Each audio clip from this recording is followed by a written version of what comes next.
వివాహమైన మరుసటి రోజే వికలాంగుల వివాహ ప్రోత్సాహక బహుమతి అందించేలా ముఖ్యమంత్రి రేవంత్ రెడ్డి ప్రభుత్వం చర్యలు తీసుకుని ఎన్నికల సమయంలో వికలాంగులకు ఇచ్చిన హామీలన్నింటినీ వెంటనే అమలు చేయాలని భారత వికలాంగుల హక్కుల పరిరక్షణ సమితి రాష్ట్ర అధ్యక్షుడు గిద్దె రాజేష్ డిమాండ్.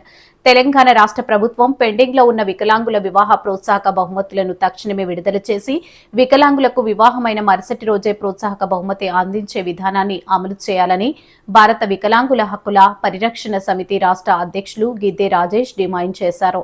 సూర్యాపేట జిల్లా ఆత్మకూరు మండలం నెమ్మికల్లు గ్రామంలో వికలాంగుల హక్కుల పోరాట సమితి జిల్లా ప్రధాన కార్యదర్శి ఎండి జహీర్ బాబా వివాహ రిసెప్షన్ కు హాజరై వధూవరులను ఆశీర్వదించిన అనంతరం సంఘం జిల్లా అధ్యక్షుడు గోగుల శేఖర్ రెడ్డి అధ్యక్షతన నిర్వహించిన సంఘం ఆత్మకూరు ఎస్ మండల ముఖ్య నాయకుల సమావేశంలో పాల్గొన్న భారత వికలాంగుల హక్కుల పరిరక్షణ సమితి రాష్ట్ర అధ్యక్షులు గిద్దె రాజేష్ సమావేశాన్ని ఉద్దేశించి మాట్లాడుతూ ముఖ్యమంత్రి రేవంత్ రెడ్డి ప్రభుత్వం జనవరి 17, 2026న ప్రకటించిన వికలాంగుల వివాహ ప్రోత్సాహ బహుమతి 2 లక్షలను వెంటనే అమలు చేయడంతో పాటు దాన్ని 10 లక్షలకు పెంచాలని, ఇద్దరు వికలాంగులు వివాహం చేసుకుంటే వారిలో ఒకరికి ప్రభుత్వ ఉద్యోగం ఇవ్వడంతో పాటు ఇంటి స్థలం ఇచ్చి ఉచిత ఇందిరమ్మ ఇల్లు నిర్మించి ఇవ్వడంతో పాటు ఎన్నికల సమయంలో ముఖ్యమంత్రి రేవంత్ రెడ్డి వికలాంగులకు ఇచ్చిన హామీల మేరకు వికలాంగుల పెన్షన్ను 6,000కు పెంచాలని, ఆర్టీసీలో ఉచిత ప్రయాణ సౌకర్యం కల్పించాలని, రాష్ట్రంలో వికలాంగుల బ్యాక్లాగ్ ఉద్యోగాలను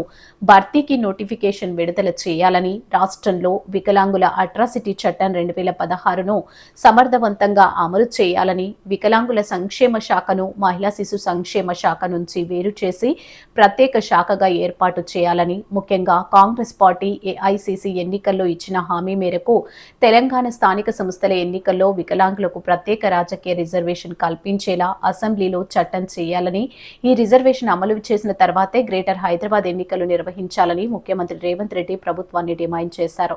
లేని పక్షంలో కాంగ్రెస్ ప్రభుత్వం ఎన్నికల సమయంలో వికలాంగులకు ఇచ్చిన హామీల అమలు కోసం భారత వికలాంగుల హక్కుల పరిరక్షణ సమితి ఆధ్వర్యంలో రాష్ట్ర వ్యాప్తంగా ఉద్యమాలను మరింత ఉధృతం చేసి కాంగ్రెస్ పార్టీ రాష్ట్ర కార్యాలయం గాంధీ భవన్ ని ముట్టడిస్తామని హెచ్చరించారు. ఈ కార్యక్రమంలో సంఘం జిల్లా అధ్యక్షులు గోగుల శేఖర్ రెడ్డి, రాష్ట్ర ఉపాధ్యక్షులు కొల్లూరు ఈదయ్య బాబు, జిల్లా సీనియర్ నాయకులు పేర్ల సోమయ్య యాదవ్, గార్లపాటి వెంకటరెడ్డి, గుండు శ్రీనివాస్, మండల నాయకులు కృష్ణమూర్తి తదితరులు పాల్గొన్నారు. వికలాంగుల వివాహ ప్రోత్సాహ బహుమతి వివాహమై సంవత్సరాలు గడిచినా కానీ వికలాంగులకు రాక తీవ్ర ఇబ్బందులు ఎదుర్కొంటున్నారు. కాబట్టి రాష్ట్ర ముఖ్యమంత్రి రేవంత్ రెడ్డి గారికి ఒకటే విజ్ఞప్తి చేసేది, ఏ రోజైతే వికలాంగులకు వివాహం జరిగిందో మరుసటి రోజే వికలాంగుల వివాహ ప్రోత్సాహ బహుమతిని వికలాంగుల సోదరులకు అందించే విధంగా రాష్ట్ర ప్రభుత్వం చర్యలు తీసుకోవాలి. ఆ విధంగా చర్యలు తీసుకొని వివాహమైనటువంటి వెంటనే ప్రతి వికలాంగును కూడా మీరు ఇస్తున్నటువంటి 2 లక్షలు కాకుండా దాన్ని 10 లక్షలకు పెంచి వికలాంగుల వివాహ ప్రోత్సాహ బహుమతిని అందించి వికలాంగుల జీవితాల్లో వెలుగులు నింపాలని చెప్పేసి రాష్ట్ర ముఖ్యమంత్రి రేవంత్ రెడ్డి గారికి మేము విజ్ఞప్తి చేస్తున్నాం. అదేవిధంగా డబల్ బెడ్రూమ్ ఇందిరమ్మ ఇళ్లలో కూడా ముఖ్యంగా వికలాంగులకు వివాహం అయితేనే మేము ఇందిరమ్మ ఇల్లు ఇస్తామని చెప్పేసి రాష్ట్ర ప్రభుత్వం మరి ఏదైతే తీసుకొచ్చినటువంటి ఆ యొక్క నిబంధనలు ఉన్నాయో ఆ నిబంధనలు కూడా వెంటనే పక్కన పెట్టి వివాహంతో సంబంధం లేకుండా ప్రతి వికలాంగును కూడా అర్హుడైనటువంటి ప్రతి వికలాంగును కూడా ఇందిరమ్మ ఇల్లు ఇవ్వాల్సిందే.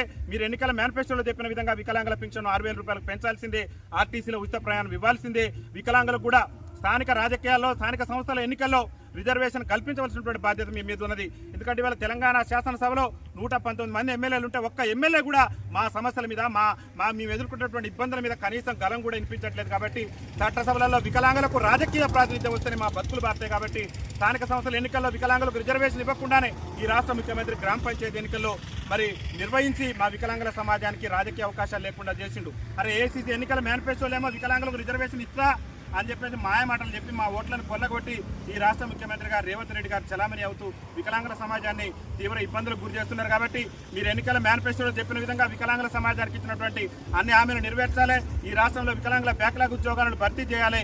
వికలాంగుల సమాజానికి ఎన్నికల మేనిఫెస్టోలో ఇచ్చిన హామీలే కాకుండా మీరు ఏదైతే వివాహ ప్రోత్సాహ బహుమతి 2 లక్షల నుంచి 10 లక్షలకు వెంటనే పెంచి వికలాంగులకు వివాహమైనటువంటి మరుసటి రోజున అందించే విధంగా చర్యలు తీసుకోవాలని చెప్పేసి భారత వికలాంగుల హక్కుల పరిరక్షణ సమితి రాష్ట్ర కమిటీ పక్షాన్ని మేము విజ్ఞప్తి చేస్తున్నాం. మా సమస్యలు పరిష్కరించకుండా మా పట్ల నిరంకుశత్వ ధోరణి కనుక ప్రదర్శిస్తే రేవంత్ రెడ్డి ప్రభుత్వం మీద పెద్ద ఎత్తున దండయాత్ర చేస్తాం. అతి త్వరలోనే రాష్ట్ర కాంగ్రెస్ పార్టీ కార్యాలయం గాంధీ భవన్ కూడా ముట్టడిస్తాం. కాబట్టి రాష్ట్ర ముఖ్యమంత్రి గారు వికలాంగుల సమస్యల పరిష్కారానికి ముందుకు రావాలి, లేకుంటే కాంగ్రెస్ ప్రభుత్వాన్ని గద్దెదించడమే లక్ష్యంగా మా యొక్క ఉద్యమ కార్యాచరణ ఉంటుందని చెప్పేసి తెలియజేస్తూ ఈరోజు ఈ యొక్క వివాహ కార్యక్రమంలో పాల్గొన్నటువంటి ఈ రిసెప్షన్ కార్యక్రమానికి హాజరైనటువంటి మా రాష్ట్ర ఉపాధ్యక్షులు కొల్లూరు హృదయ్ బాబు గారికి, అదేవిధంగా సూర్యాపేట జిల్లాలో భారత వికలాంగుల హక్కుల పరిరక్షణ సమితిని బలోపేతం చేస్తున్నటువంటి మా యొక్క గోగుల శేఖర్ రెడ్డి గారికి, అదేవిధంగా వికలాంగుల సంఘం సీనియర్ నాయకులైనటువంటి కృష్ణమూర్తి గారికి మా రాష్ట్ర కమిటీ పక్షాన ధన్యవాదాలు తెలియజేస్తూ వికలాంగుల ఐక్యత ఇవ్వాలి. వికలాంగుల వివాహ ప్రోత్సాహ బహుమతి వివాహమైన వెంటనే ఇవ్వాలి. వికలాంగుల వివాహ ప్రోత్సాహం